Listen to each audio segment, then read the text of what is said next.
Whatever you do, avoid eye contact, the attendant whispered urgently as they hurried down the seemingly endless hallway. Her grip on Arya's arm was firm, almost painful. King Demon doesn't tolerate questions. He's the Alpha Sovereign, not someone you interrogate. Oh, and another thing, never show fear. He despises it. Arya's mouth twitched with dark amusement despite her anxiety. Is there anything His Majesty actually enjoys? The servant shot her a warning glance. This is no time for humor. He has no patience for jokes. The brief spark of levity died in Arya's chest. The stone walls felt like they were closing in, making it harder to breathe with each step. Yet somehow the walk ended far too quickly. She focused on the rhythm of her footsteps, her old shoes barely making a sound against the polished marble. The palace was magnificent, soaring archways and golden chandeliers, but it felt more like a beautiful prison. They arrived at enormous double doors flanked by two stern-looking guards. "The girl is here for His Majesty, King Demon," the servant announced. The guards exchanged a knowing look, and one smirked. "She's not nearly as attractive as the usual ones." "His Majesty dismisses even the beautiful ones," the other guard added with a shrug. "You're wasting everyone's time." Blood rushed to Arya's face. She opened her mouth to object, to explain that she wasn't here for that, but the words caught in her throat. Wasn't she, though? Her stepmother's calculated words echoed in her memory. "The king needs a new personal attendant. You'll serve him directly. Don't bring shame to this family." The way she'd said it, with that cold gleam in her eyes, made everything clear now. Noble families sometimes sent their daughters to court with unspoken purposes. Not for marriage. For other arrangements. Arya's stomach twisted with revulsion. They'd sent her to become the king's mistress, hadn't they? It wasn't enough that she'd spent years serving her own family. Her stepmother and step-siblings treating her like hired help in her own home. Now they'd delivered her to be used and discarded like a plaything by their monarch. Well then, Arya lifted her chin, refusing to let them see her crumble. "If His Majesty doesn't want me, I'll leave immediately." Before she could brace herself, they shoved her through the doors. The lock clicked shut behind her with terrible finality. The antechamber was smaller and more intimate than she'd imagined. Heavy fabrics covered the windows, casting everything in shadow. Her wolf stirred restlessly inside her, sensing the alpha's overwhelming power before her human mind could process it. His scent saturated every corner of the room, wild, dark, dangerous. Every instinct screamed at her to lower her gaze, to submit. Instead, she remained still, not defiant but waiting. Then, suddenly, a voice emerged from the darkness. "Who are you?" The growl was deep and sharp as a blade. "I'm Arya, Your Majesty," she murmured, feeling incredibly small. "My family sent me to leave." The command was immediate and harsh. She hesitated, uncertain. "I said leave."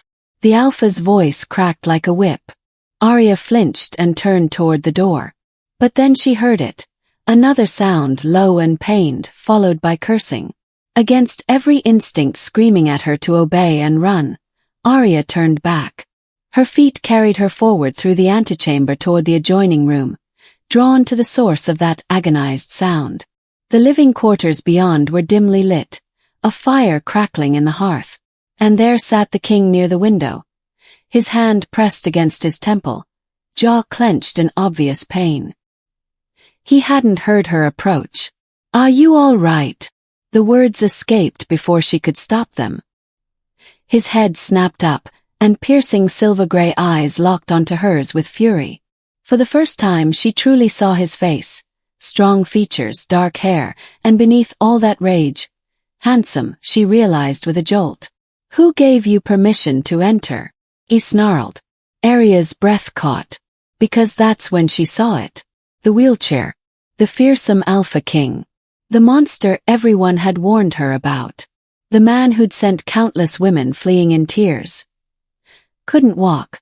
She stared, unable to hide her shock, and his expression turned to ice.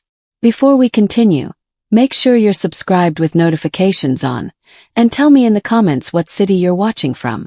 Alright, let's dive back in. Part 2, 3 days of watching. 3 days later, Arya was fairly certain the king wasn't going to make her his mistress, and it had nothing to do with the wheelchair. It was the suspicious, wary looks he gave her as she cleaned his private chambers that made it obvious. He watched her like she might poison his tea or set fire to his curtains the moment he blinked. Whatever her stepmother had hoped would happen here clearly wasn't going to. She'd been relegated to cleaning duty, which the palace staff called nothing short of miraculous. The king barely let anyone inside his rooms. Most servants were dismissed within days, sometimes hours.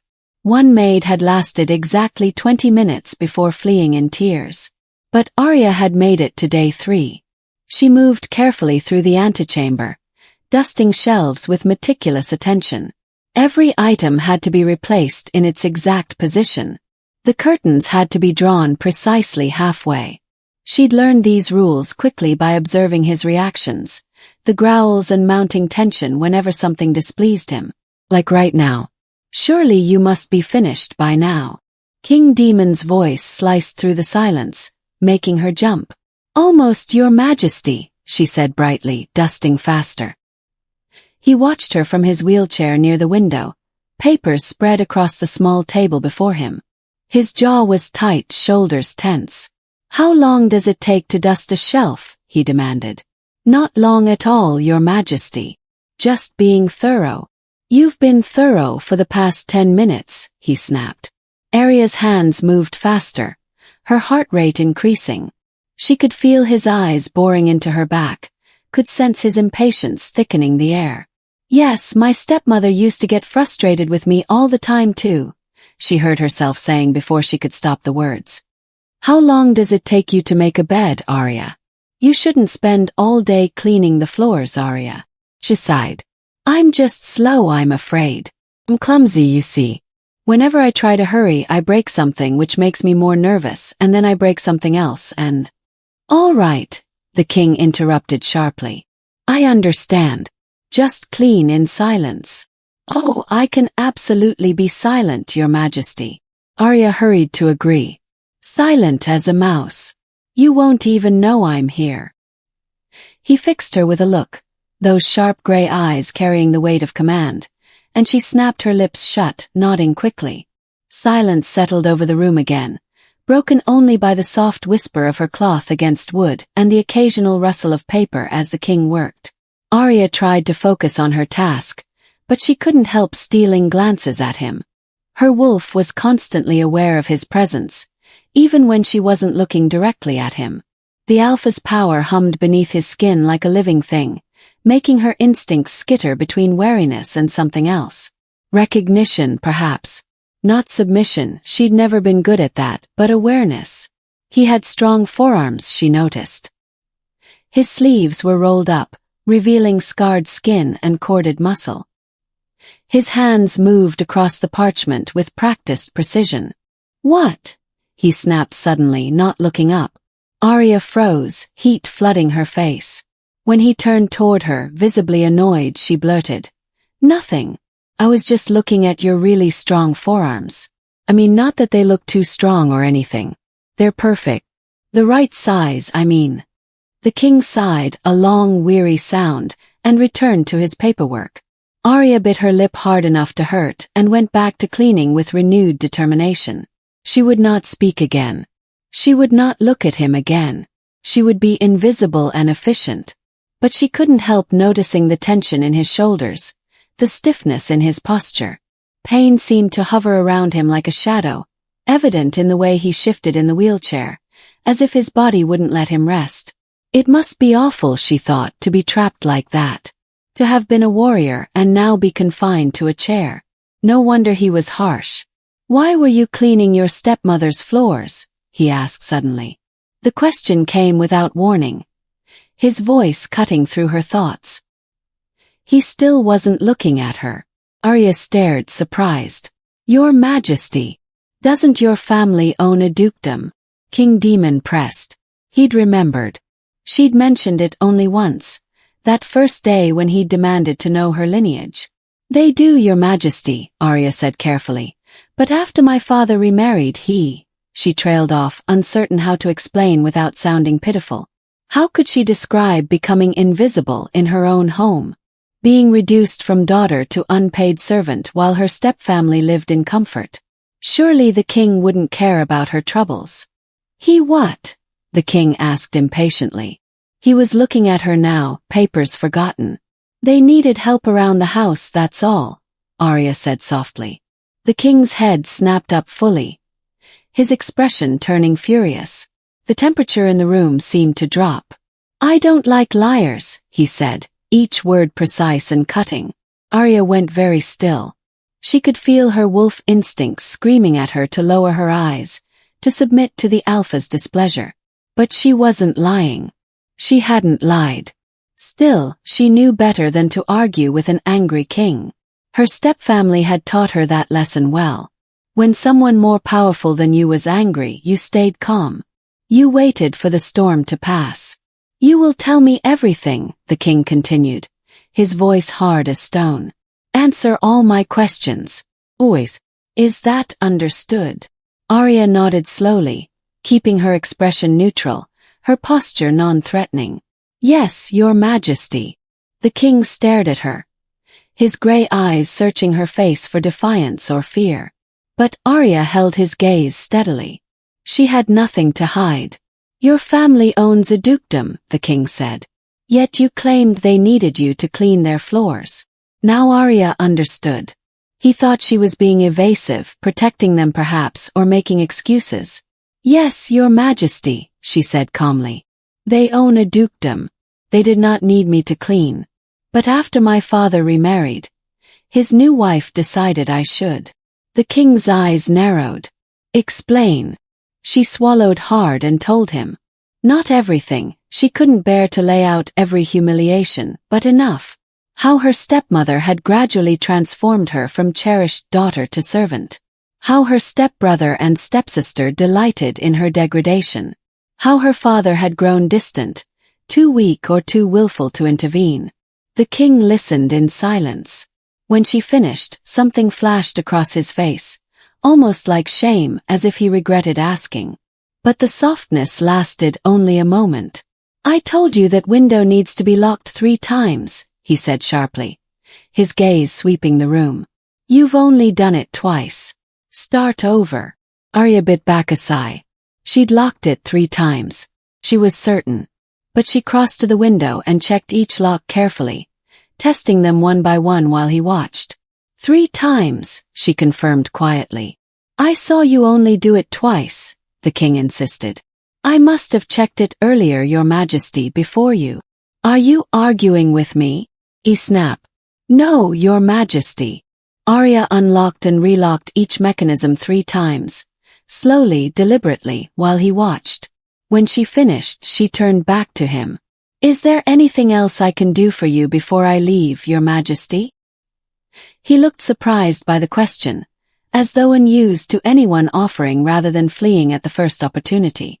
For a long moment, he simply stared at her, something unreadable moving behind those grey eyes. Then he shook his head. I apologize, the king said suddenly, quietly, for calling you a liar. Arya blinked in surprise. Thank you, Your Majesty. She curtsied, careful and proper, the way her mother had taught her years ago, and left quietly. Part 3, The King's Secret. King Demon didn't enjoy the way Arya lingered in his mind. He rubbed a hand over his weary, sleep-deprived eyes, trying to scrub away the memory. But it persisted, the soft touch of her gaze when she'd looked at him, not with pity or fear, but something gentler, bitter. How she'd reluctantly confessed her story, her voice barely above a whisper. Enough. He needed to move. Being confined to his wheelchair made his inner wolf restless, volatile. The beast prowled beneath his skin, demanding release, demanding action. Staying still was torture. So he stood. His legs took his weight easily as he crossed the room in long, powerful strides. The floorboards creaked beneath his boots, a sound he'd learned to hate because it meant someone might hear, might know. He wasn't stuck in his wheelchair. Not anymore. He just needed them to think he still was. To underestimate him. So he could finally expose them when they'd least expect it. He paced, each step grounding him, releasing the tension coiled in his muscles. No one is that gentle, he muttered bitterly to the empty room. Not when they've experienced betrayal. His jaw clenched. He resumed pacing with renewed vigor. His mind spinning through possibilities, connections, plots within plots. I will learn her game, he told himself. She cannot be real. A quiet knock sounded at the door. Demon flung himself toward the wheelchair, landing in it just as the door opened.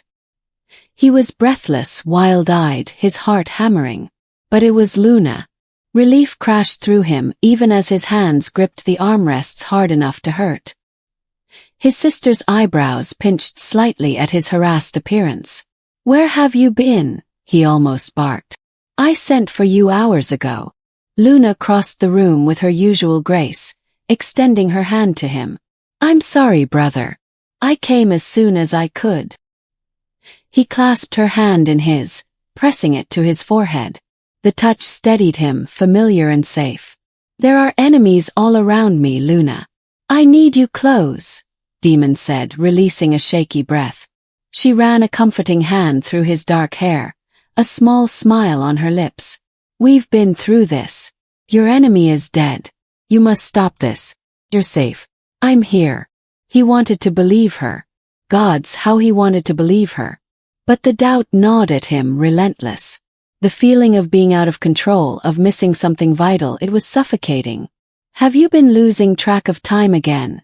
She asked gently. He snapped away from her touch, wheeling backward. The new servant girl, what's her story? Why is she here? You mean Arya? Luna blinked, clearly confused. She was a gift, I believe. Demon waved a hand impatiently. Of course he already knew that. But what does her family have to gain by sending her here? Luna's expression softened into something unbearably sympathetic. Nothing, Demon. Only your favor. You are the king. Your people wish to please you, that's all. Demon pulled away, wheeling himself to the window.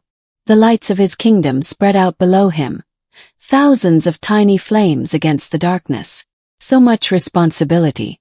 So many lives depending on him to see the threats before they struck again. I don't trust her, he said quietly. Luna scoffed. She's more mouse than wolf. Demon sent a glare over his shoulder sharp enough to cut. Luna had the good sense to look chastened. Then she grinned. What would you have me do, your majesty? Demon visibly flinched at the formal address from his own sister, but he recognized it for what it was. Confirmation that she would help him. Nothing elaborate, he said carefully. I don't want to spook her. If she's caught up in a wider plot, I will root it out before she has a chance to flee. His voice hardened with firm resolution. They won't escape this time, Luna. Not again. Luna's mouth twisted, but she said nothing more. With a dip of her head, she left him to his thoughts. Part 4. A Taste of Trust. Arya had discovered that the palace kitchen was her favorite place in the entire castle. It was warm, always smelling of fresh bread and herbs, and the head chef, a gruff man named Marcus, had actually engaged her in conversation this morning. That felt like progress. She stood at the preparation counter, carefully arranging ingredients. Honey, vanilla, cinnamon. 3 drizzles of honey clockwise, she murmured to herself. 1 spoonful of vanilla counterclockwise. 2 spoonfuls of cinnamon distributed evenly on top. Marcus glanced over from his dough. All that for porridge. The king is particular, Arya said, reaching for the honey pot. I noticed he barely touched it the first morning when I didn't follow the order exactly. Yesterday I got it right, and he finished the entire bowl. Marcus's eyebrows rose. Guess that's why you've lasted this long. Most don't make it past the first day. Arya smiled as she worked, making each movement intentional. The deliberate clockwise drizzle of honey, the counterclockwise stir of vanilla, the even distribution of cinnamon. This was what the king had asked for. You know, a voice said beside her. He really can't tell which way you stir the honey. Princess Luna stood at the counter, her appearance sudden and silent. She wore an easy smile, but something assessing lurked in her gaze. The only thing that actually matters is the cinnamon, Luna continued. These little details are excessive. You could save yourself so much time. Arya looked at the perfectly prepared porridge. This is what he asked for, Your Highness. I don't mind. But he'll never know if you don't. Luna's tone was conspiratorial. You could skip the fussy bits. Perhaps, Arya said carefully. But he asked for it this way. Luna watched as Arya reached for the tiny tasting spoon. Another requirement. She was to taste every dish before serving. What are you doing? Luna's tone sharpened. Testing it, Your Highness. The king asked me to taste his food. Arya. Luna straightened, urgency entering her voice. You don't need to do that. That's paranoid and excessive. Honestly, it's insulting to the kitchen staff. Arya hesitated. Was it excessive? Marcus hadn't seemed offended, and the king had been very clear about this rule. I'll cover for you, Luna pressed. I'll tell him I instructed you not to waste time. He won't question me. It would be easy to listen, to skip this step, save time, avoid awkwardness. But the king's voice echoed in her memory. You will follow my instructions. Always. I appreciate the offer, Your Highness, Arya said quietly. But the king gave me specific orders. If he wanted me to skip the tasting, he would tell me himself. Arya, really? But Arya had already dipped the spoon and brought it to her lips. The porridge was warm, sweet, perfectly balanced. It's good. I should get this to him before it goes cold. Luna said nothing as Arya left, but she could feel the princess's eyes on her back. The king had accepted the breakfast without comment. No criticism meant she'd done it right. When Arya returned to the kitchen, she found it empty except for Luna, who sat at the wooden prep table, staring at nothing. He wasn't always like this, Luna said without looking up. Arya paused. The words felt weighted.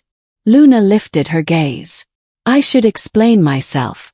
What just happened when I urged you not to taste his food? It was a test of your loyalty to him. Test.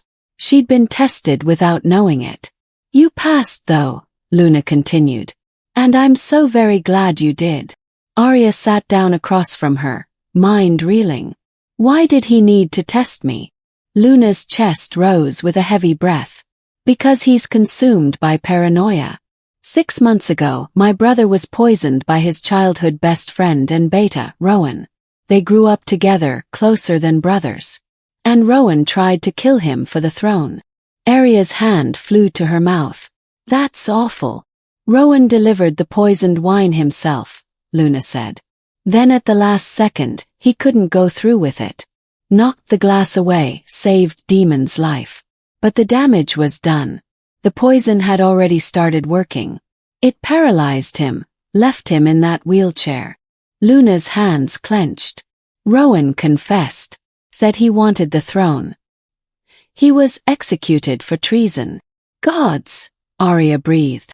But Demon can't accept it, Luna leaned forward. He's convinced Rowan was working with someone else. That there's a conspiracy. That the real enemy is still out there. So now he tests everyone. Servants, nobles, even me. Her expression turned pained. The trauma has made him see plots everywhere, even where there are none.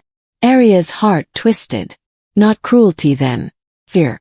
I understand why you tested me, Arya said softly. You can trust me. I promise. Luna's expression softened with relief. I believe you. That's why you passed.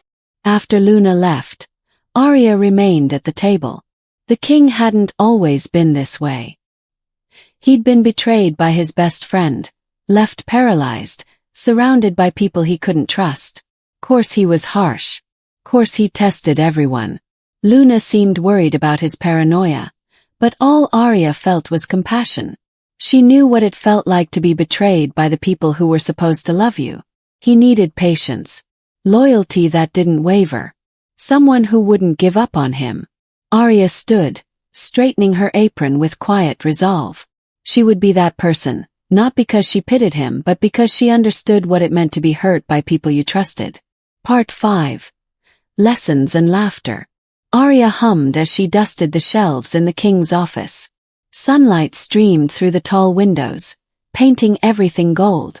This place, this work, it was good. The king sat at his desk, papers spread before him. He kept sending her annoyed glances, but she was lost in her task and her tune. Then she started singing. "Will you stop with the singing?" Demon snapped. Arya startled, clutching the feather duster to her chest. "So sorry, Your Majesty. I find it helps me concentrate. You know when you have a task and your brain just kind of checks out. Housework is a lot like that." She trailed off. "Not that you do much housework yourself, of course." Heat flooded her face. She fiddled with the feather duster, sending feathers floating to the floor. "No, I can't imagine you in an apron, feather duster in hand." He paused. "Actually, I can imagine that quite well." The corner of his lip pulled up just barely. Arya's eyes widened. "Ha! Was that a smile?" "It was not," Demon said, his face straight again. But Arya felt triumphant.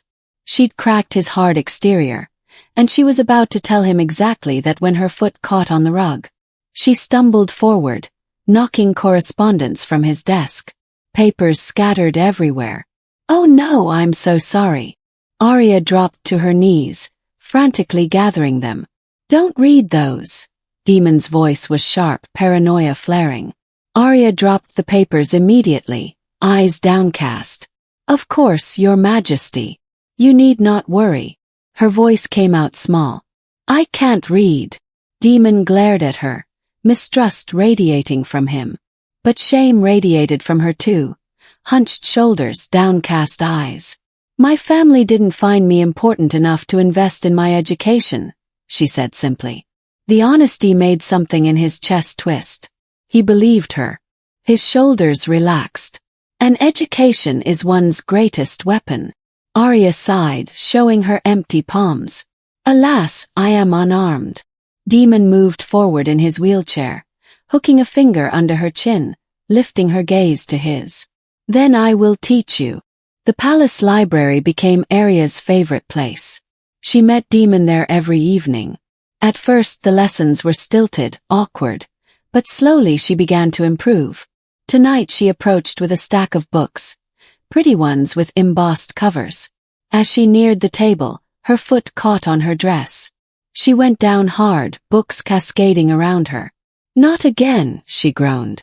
Demon wheeled to her side, and she could have sworn she heard him trying not to laugh. "Are you all right?" Arya stared at the scattered books, horrified. Oh, the books. The beautiful books. She gathered them like precious jewels. "Never mind the books," Demon said. "Are you hurt?" She shook her head. Demon picked up one near his wheel, a deep red tome, and frowned at the spine. "This is a book on accounting." Arya turned completely pink. Demon stared at her.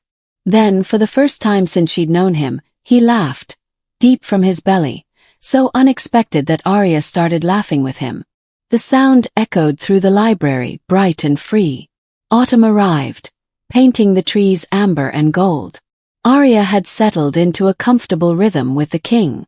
She knew when he wanted silence, when he'd tolerate her chatter, when her humming soothed him. One afternoon she dusted while he worked. Without thinking, she began to hum. She caught herself and turned sharply. "Sorry, Your Majesty." He glanced up, voice gruff. "It's all right. Your voice isn't totally unpleasant." Arya suppressed a grin. Coming from him, that was poetry. She turned back, singing quietly. When he didn't object, her voice grew stronger. The library sessions continued as days grew shorter. Arya's reading improved dramatically. She found herself looking forward to their evenings together more than she should. Late one night, they read a children's story about two young wolves triumphing over an evil king. Arya was acutely aware of how close they sat, the heat between them. She tried to focus on the words, but her mind wandered to his fingers, long and elegant despite the scars. Her cheeks heated. "You were doing so well," Demon said, misreading her blush. "Keep going." She read on, finishing with only 2 stumbles. When she reached the end, she turned to him with pride. He smiled, but sadness lurked behind his expression. "Are you all right?" Arya asked gently. He stared at the pages, fingers tracing the illustration. Finally he spoke. "It was a favorite of Rowan's when we were boys." His voice was quiet, distant. "He always believed that good would win, that love conquers all." He shook his head. "I wonder what he would think now." Arya's heart ached. Her hand trembled as she laid it on his arm. "Thank you for sharing that with me," she whispered. Their eyes met. The air shifted, charged with something new. Her breath caught.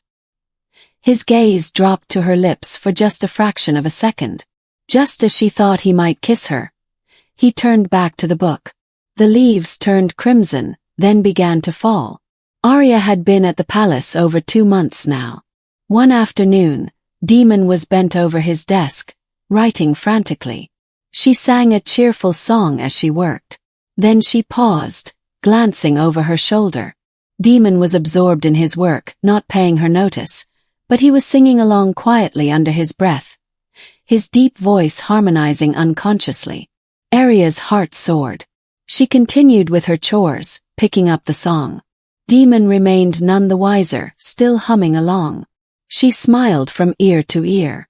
The first frost came with deep cold. The palace grew darker earlier, and Arya worried about the king working too late. She'd taken to bringing him tea most nights. Tonight the palace was quiet when she knocked. "Come in." He was working by candlelight, dark circles shadowing his eyes. "I thought you might like some tea," Arya said. When Demon smiled, really smiled, his eyes crinkled. He moved papers aside for her to set down the cup. He held up a sheet of paper, showing her. She read it aloud slowly. Most words came easily now, though one stumped her. "It's a village on the border," Demon explained patiently. "Their harvest was poor. I'm sending supplies to help them through winter." Arya studied his profile in candlelight. His sharp jaw, how his expression softened when he spoke of his people. Over these months, she'd watched him work himself to exhaustion for his kingdom. She'd seen him make difficult decisions, heard him worry about families he'd never met but felt responsible for. She'd glimpsed who he really was beneath his tough exterior. Someone who cared so deeply it hurt. Someone who carried the weight of a kingdom and refused to let anyone suffer if he could prevent it. Her heartbeat pounded loud in the quiet room. She realized with startling clarity that somewhere in these months of lessons and laughter, of songs and small kindnesses, she'd fallen completely in love with him. Part 6. The test of denial. Felt like history repeating itself. Demon paced his personal chamber, rubbing his face with both hands. He looked disheveled, distressed. His room was in disarray. Bed unmade, several books strewn across the floor. He'd been like this for hours, unable to settle, unable to think straight. He clutched his heart. The pain drove him to his knees. His eyes flashed silver, his wolf rising to the surface before returning to their natural gray. "She can't be." His voice came out rough, disbelieving. He shook his head as if arguing with something inside himself. "She can't be my mate." As the words left his mouth, another wave of pain seized his chest. Denying the truth of their mate bond caused him physical agony, his wolf snarling and clawing at him from within. He thought about the night before, Arya bringing him tea as he worked late. The soft concern in her eyes.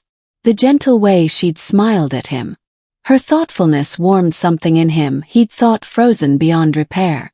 Rising unsteadily to his feet, he crossed the room with less frantic energy and looked out the window at his kingdom spread below.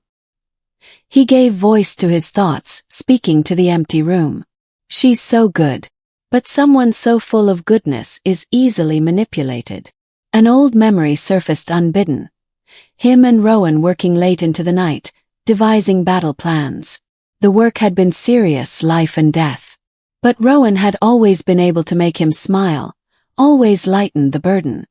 The memory shifted, morphing into something that hadn't happened yet, a dream of the future. Instead of Rowan by his side, Arya was his Luna. Rather than devising battle plans, they were out meeting the subjects of his kingdom. She was beloved by his people. Course she was. She would soften his image, balance his harshness with her gentle warmth. He saw them tending to the less fortunate together. A child in Arya's arms. Their child. A feral growl tore from his throat, shattering the vision, because the fantasy easily twisted into something darker. Arya in the throne room, his crown on her head, a bloody knife in her hand. His body at her feet. Just like Rowan. Just like, that isn't Arya, he said violently, shaking his head. That isn't her. But how could he be sure? How could he ever be certain? Demon sank back onto his bed and stared up at the canopy above him. His future felt like it stood on a forked road. One path led to Arya, to warmth and laughter and someone who saw him, truly saw him. The other path stretched out alone into darkness. And he knew with a certainty that terrified him that if he didn't choose her, he would be alone forever. His wolf would accept no other mate. But the risk, God's the risk. He closed his eyes, exhaustion finally catching up to him. One more test, he whispered to the empty room. Just one more. Part 7, a whispered confession. It was late, the palace wrapped in darkness. Arya knocked on the king's office door, cup of tea in hand. It had become their routine, a small ritual that felt precious to her. But tonight there was no answer. She chewed her bottom lip, uncertain. She always waited for permission to enter, but concern pierced through her hesitation. What if something had happened? Ever so slowly, she opened the door and peeked inside. Relief flooded through her when she saw Demon dozing by the fire. His head tilted, a blanket draped over his lap. He worked so hard, pushed himself to exhaustion. Of course he'd fallen asleep at his desk. Arya entered quietly. As she neared, she took in his profile. Strong features softened in sleep, tension finally gone from his jaw. She could see a gentleness in him now that hadn't been there months ago. Her eyes flared silver just for a moment as her wolf stirred and whispered, "Mate." The word should have frightened her, too soon, too fast, too much. But Arya had learned patience. She would wait as long as he needed. Gently, she placed the teacup beside him. His dinner plate sat there too, and she reached to tidy it away. Then she faltered. A beautiful gold pocket watch lay on the table, catching the firelight. Gorgeous, priceless.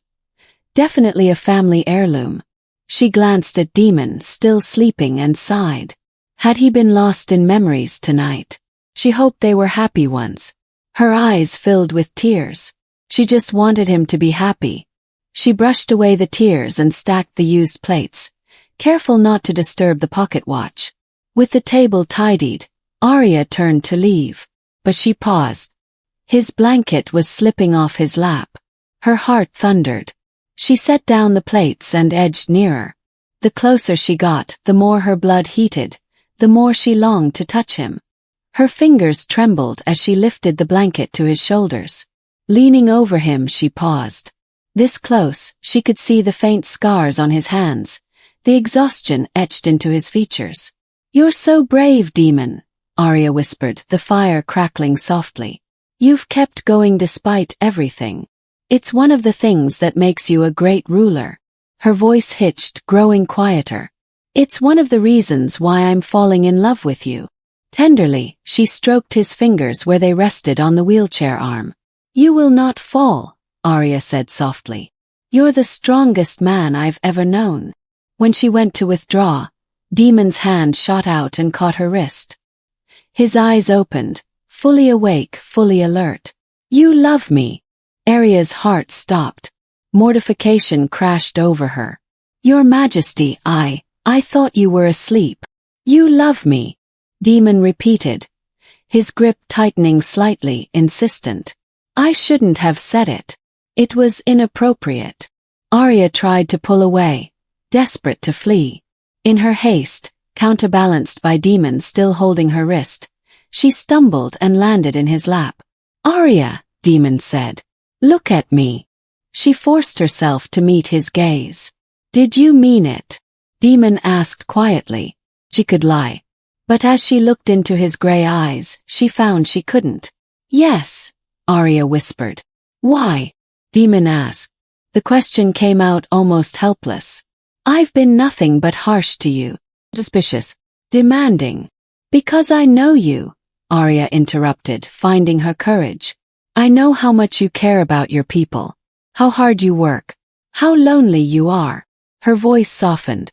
How brave you are every single day, choosing to keep going despite everything. Demon stared at her, something cracking in his expression. You don't have to say anything, Arya said quickly. I know it's too soon. I know you might not. I love you too, Demon said. The words hung between them. Arya's breath caught. Demon's free hand cupped her face, his thumb brushing her cheekbone. I love you too, Arya. I've been telling myself it was too fast, too dangerous, that I couldn't trust it. His gray eyes held hers, vulnerable. But my wolf knows. Has known for weeks. You're my mate. Tears spilled down Arya's cheeks. Your mate. My mate, Demon confirmed, resting his forehead against hers. They stayed like that, eyes closed, breathing each other's air. When he pulled back, his voice trembled. Marry me. Arya's eyes snapped open. An elated giggle escaped. Pure joy bubbling up. Demon growled, but there was warmth in it. You're laughing at me. Only because I'm so happy I don't know what else to do, Arya said, beaming through tears. A genuine grin spread across Demon's face. Is that a yes? Of course it is, Arya breathed. He kissed her then, softly at first, almost reverently. But when she responded, winding her arms around his neck, the kiss deepened. Contentment settled over her like a blanket. This was what she'd dreamed of. Being held, being loved, being chosen. But even as she breathed in his scent, a small voice whispered in the back of her mind. This is so fast. She loved him. She knew that with certainty. But was 3 months enough time? Did he truly love her? Or was he clinging to one of the few people he felt he could trust? He said you're his mate, she reminded herself. That's not something you can fake. But the doubt remained, small but persistent. She pushed it down, willing herself to simply feel the moment. Everything would be all right. Had to be. Part 8. Seeds of Doubt. Demon found himself smiling in the palace kitchen as Marcus presented him with a small dish, steam rising in delicate spirals. Demon dipped a spoon into it and brought it to his mouth. It's delicious. Arya will love it. The chef smiled warmly and continued packing parcels of food into a wicker basket. Demon watched, eager to show Arya how much last night had meant to him. He'd tested her before, leaving valuables around while pretending to sleep. But she'd simply adjusted his blanket and confessed her love, thinking him unconscious. She'd passed every test without even knowing they were tests. And now it was time to let go of old fears and finally be happy with the woman he loved. Brother. Luna entered the kitchen, offering her hand with a full smile. I hear congratulations are in order. Demon smiled. I never thought it was possible to trust again after Rowan. But Arya changed that. Luna's attention drifted to the growing pile of food. She does seem perfect, doesn't she? She said, giving him a careful smile. Demon bristled. Why was she looking at him like something was wrong? Something he should have seen by now. Some of his good mood faded. What is it? He snapped. Luna hesitated. I just don't want to see you hurt when she's disappointed. Disappointed? Demon asked, crossing his arms. It's just, Arya's happy now, Luna bit her lip. But how will she feel in a month? A year? When your wolves can never run together? When she truly realizes how limited you are? Demon gritted his teeth. She's always known me in this chair, Luna. She doesn't mind it. He shrugged. We have all of our lives to figure it out. We're thinking of a spring wedding. Luna gave a dry laugh. Well, she certainly hasn't wasted any time, she muttered. Demon narrowed his eyes. What do you mean by that? Luna walked around the kitchen table. All traces of Demon's good humor vanished. Nothing at all, brother, she said. It's happened so fast is all. I'm happy you've dropped this silly business about her being some pawn planted by her family. They clearly have nothing to gain. He paused. Nor is she trying to claim vengeance, I don't think. Demon felt his chest tighten. Vengeance? Luna shrugged casually. It was terrible the way her family treated her, wasn't it? Casting her aside like nothing. As Luna, she'll have the power to enact revenge. Do anything she likes. One might have done anything to get that kind of leverage for revenge, you know. Even marry someone they didn't truly love. Luna glanced at Demon, who had lost the ability to breathe. Oh, but not your Arya. I'm sure it has nothing to do with that. She chuckled and shook her head.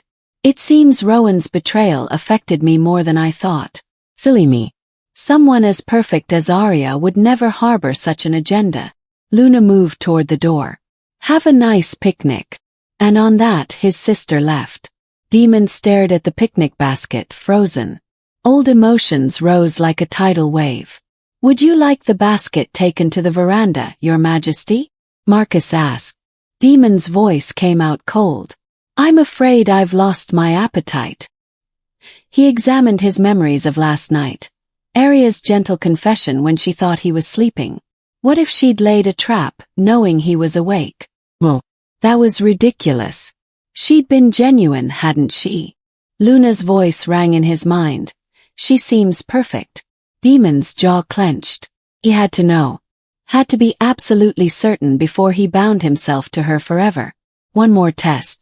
Just one last time. Part 9. The Cruel Deception. Arya sat alone in her bedroom, brushing her hair in the mirror, when a knock at her door startled her from her reverie. The king requests you in the throne room, my lady, a female attendant said. Arya smoothed her dress and left her room with growing excitement. She hadn't seen him all day.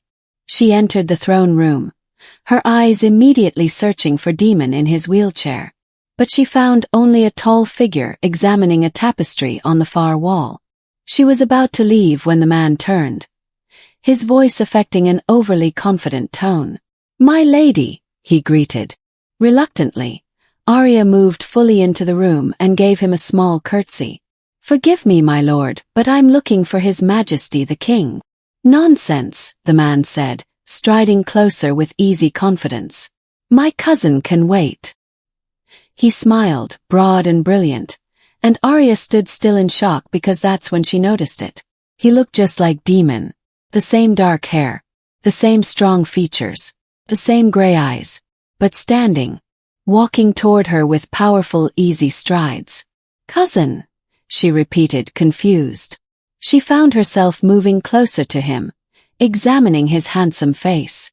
Your resemblance is uncanny. The man gave an easy laugh. Yes, when we were younger, people confused us all the time. Then he frowned, something dark crossing his expression. That was before, of course.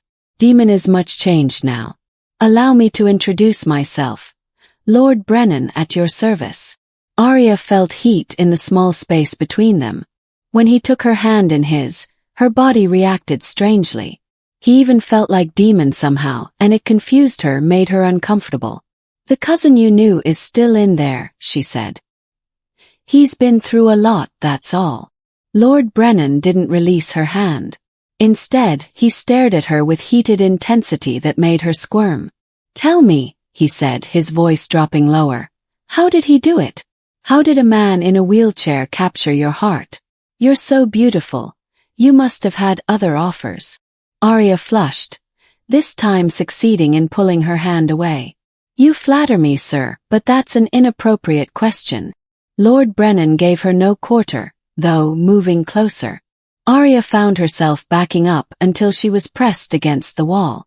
She hated that her body reacted to his proximity, some confused part of her wolf responding to something familiar in him. Like her own desire was betraying her. Lord Brennan leaned in close, and the feeling grew worse. "He's half a man, my lady," he whispered against her ear. "He can't please you. Not the way you deserve." Arya gasped, stunned silent.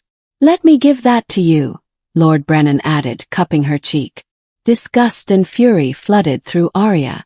She shoved Lord Brennan away with all her strength. "How dare you assume what would please me?" Arya said, her voice shaking with anger. "The king is twice, no 3 times the wolf you are. His wheelchair doesn't make him less of a man, but your cruelty makes you less of one." She was so angry she was shaking. And then Lord Brennan's features began to shift. The face remained the same, but something in the posture changed. The expression, the way he held himself. "Arya," he said, reaching for her. "Get out." Arya screamed, pointing to the door.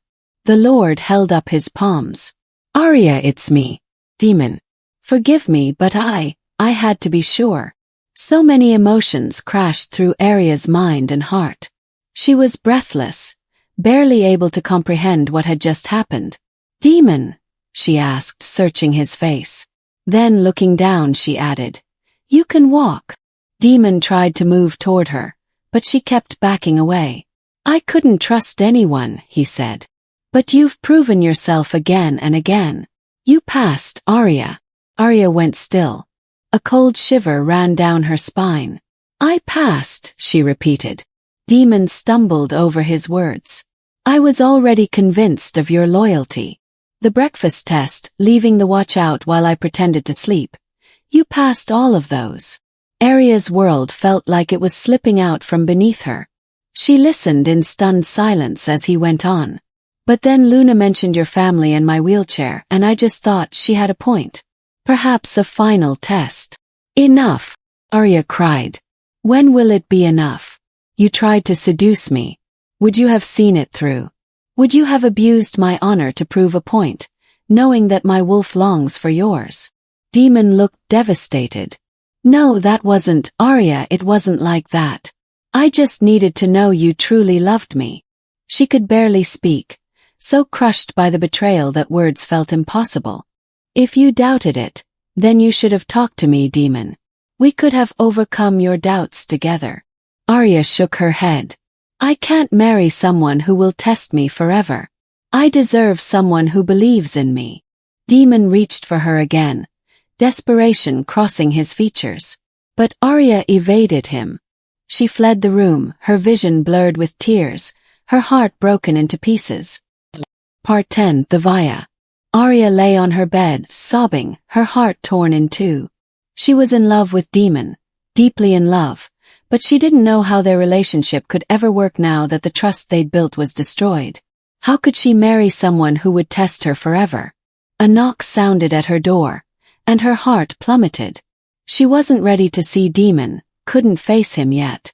Relief flooded through her when she saw Luna standing there instead. Her expression full of concern. "My brother is an idiot," Luna declared. "I'm so sorry for what he did, Arya. These tests of his, the paranoia has consumed him." Arya squeezed Luna's hand. "You've done nothing to apologize for. But I just don't think there's a way back from this. He'll never trust me." Luna shook her head. "He doesn't trust anyone. I keep telling him enough is enough, but I can only reassure him so much. He was convinced you could never truly love him the way he is." Arya nodded, but something uncomfortable settled into her chest. "I can't believe he set up yet another test for you," Luna went on. "The audacity, when all you've ever done is show him kindness." Arya kept a neutral face while trying to think. Demon had said Luna had been the one to suggest another test. But now Luna was saying it was his idea all along. One of them was lying. But who? If Demon wanted to hide the truth from Arya, he wouldn't have revealed himself as Lord Brennan at all. But if Luna was the one lying, well, Arya tried to rationalize. Luna was attempting to comfort, that's all. but a prickle of wariness ran down her spine. "I'm not sure I can stay here right now," she said, noticing Luna was waiting for her to speak. "I don't think I can handle seeing him." Luna nodded a little too eagerly. "He'll never let you leave, that's for sure." She fumbled in her skirts and pulled out a small vial containing purple-tinted liquid. "Here, take this." Arya stared at the vial. "I have trouble sleeping sometimes," Luna explained quickly. "This is a simple sleeping draught I use. Take it to Demon in his tea tonight, and then you'll be able to slip away unimpeded. By the time he wakes, you can be far from here," Luna added. "I'll cover for you. Have a carriage wait outside." Arya took the vial slowly, turning it over in her hand. "Thank you, Luna," she said, holding back a frown. "You're very kind." Luna smiled. "For what it's worth, I'm sorry to see you go, Arya." She squeezed her shoulder before leaving. Arya sat alone, examining the bottle. Her suspicions had crystallized into something sharper. Luna's eagerness to help her leave felt wrong. She was always so loyal to Demon, but now she was suggesting Arya drug him. And this vial, why would Luna conveniently carry it in her skirts? Arya pocketed the vial, her heart beginning to race. She needed facts before making any judgments. She would take it to the apothecary to have it analyzed, just to be certain. Arya moved quickly through the palace corridors, her mind racing. If Luna was lying, if this wasn't a sleeping draught, then. She heard voices ahead. "You need to sleep, dear brother." Luna's voice carried down the corridor. "You're exhausted." Arya stopped dead in her tracks as Luna and Demon came into view, the latter back in his wheelchair. Luna's eyes moved from Arya's face to the apothecary's door, then down to the vial clutched in Arya's hand. Luna's face went pale, then red. For a moment, she looked truly stunned, as though she hadn't expected this at all. Then Luna's eyes narrowed. Arya watched her expression shift from panic to something cold and cunning. She pointed at the vial, her voice rising to a shriek. "Poison!" Demon's head whipped toward Arya, confusion flooding his features. "What?" Arya's mind worked quickly. "Why would you assume it's poison?" The princess's voice turned sharp. "Are you denying it?" "I wouldn't know what it is," Arya said carefully. "Unlike you." Demon looked between them, tension radiating from his frame. "What is going on?" Luna recovered quickly, her voice taking on an urgent, concerned tone. "Brother, I've been suspecting Arya of wanting to poison you. I've had her tailed and learned that she'd been meeting with the apothecary. Now I know why, to get poison." "This is ridiculous," Arya said, her voice rising. "We just gotten into a fight. I was going to leave." "You were." Demon's voice was quiet, pained. Arya couldn't lie to him. She met his eyes. "I was him. But I do not wish you dead. It's the last thing I want." "Then why are you carrying poison?" Luna demanded. "Because you gave it to me." Arya exploded. Demon went very still. He looked stunned, tense. It was a lot to take in and accept. Arya realized the impossible position she was in. Luna was his beloved sister, his twin, his only ally. And it turns out she'd also been the one isolating Demon all along, feeding into his paranoia. "She gave it to me, I promise," Arya said desperately, turning to Demon. "She told me it was a sleeping draught to help me escape." "I would never poison my own brother," Luna said, her voice trembling with what sounded like genuine hurt. "Again, how do you even know it's poison?" Arya challenged, her voice sharp. Demon's eyes narrowed slightly, a flicker of curiosity crossing his face. Luna saw it too. "Are you saying it isn't?" Luna challenged back. "I'm saying I wouldn't know," Arya said firmly. "But you seem very certain." "Well, you won't mind tasting it then," Luna said, her voice turning cold. It was flawed logic. Arya could see that. Luna was desperate, trying to push her into a corner too quickly for Demon to think it through. "I think it's poison because you say it is," Arya said, turning back to Demon. "She gave it to me. How would she know it's poison if she didn't give it to me herself?" Demon turned slowly to Luna, doubt creeping across his features. Luna's face twisted. There was a pregnant pause, a suspended moment where it seemed impossible to determine what would happen. Then, with a feral scream, Luna lunged at Arya. A knife flashed in her hand. She'd been hiding it in her sleeve all along. Arya saw it approach, frozen in shock. "No!" Demon screamed. He launched himself from the wheelchair, catching Luna by the wrist mid-lunge. They crashed together against the wall. Luna stared, shock replacing rage. "You can walk. How long have you been able to walk?" The pieces were falling into place. Arya could see it happening in real time.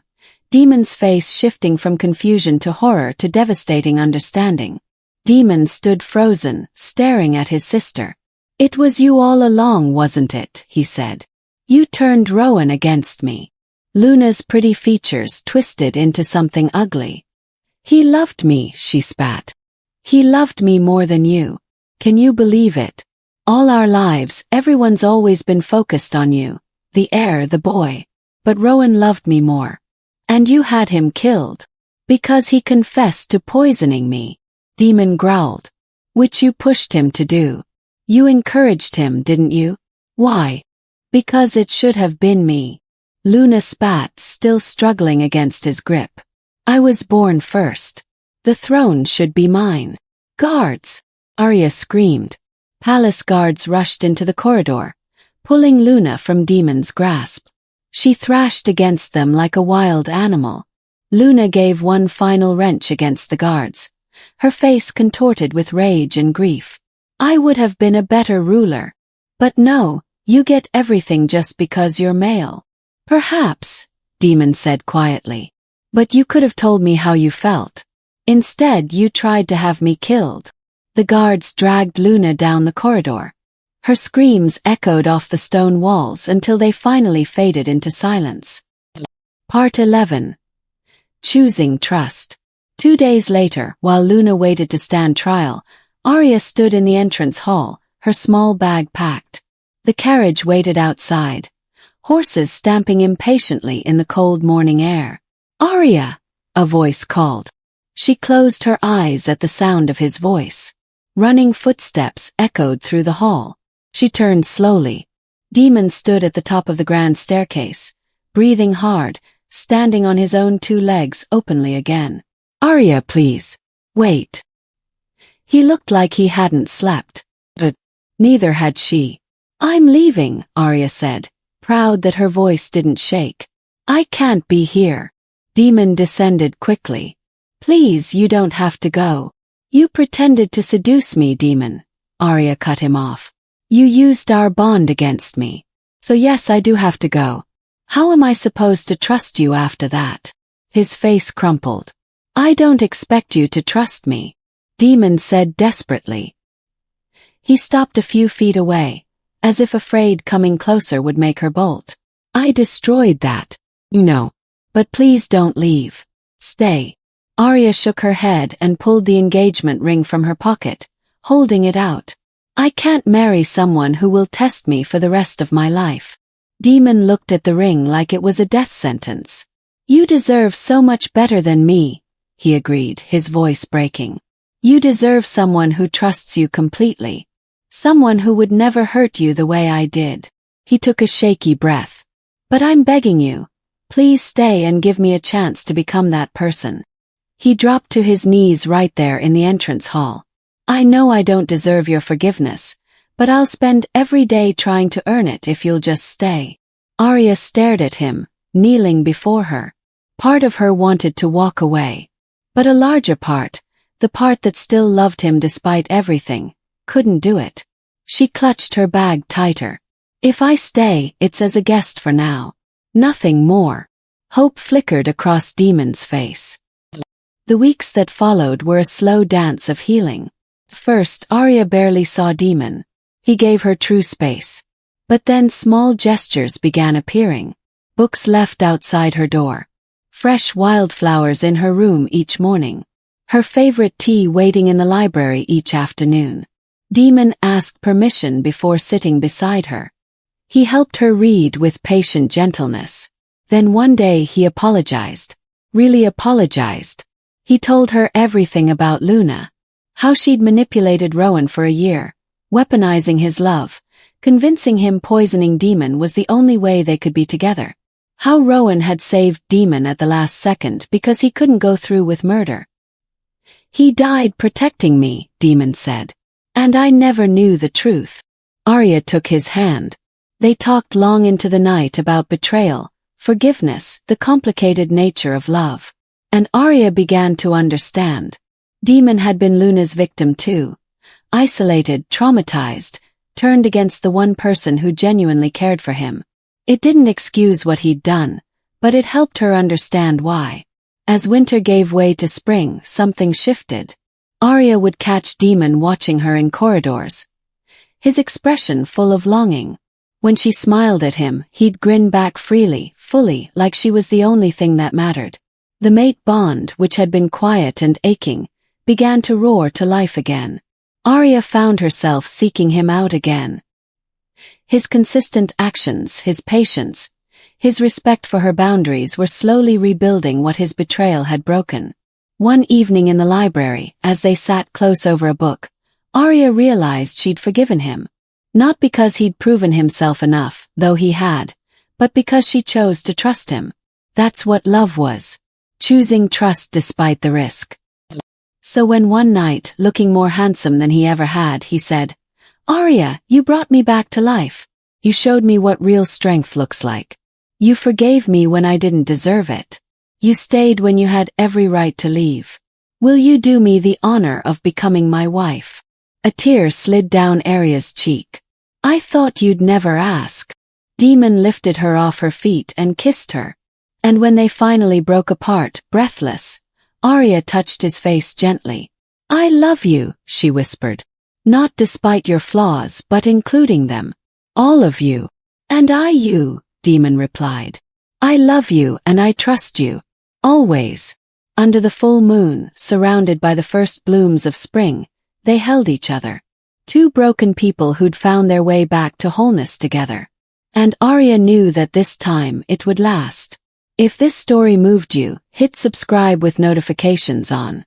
And tell me in the comments, what city are you watching from?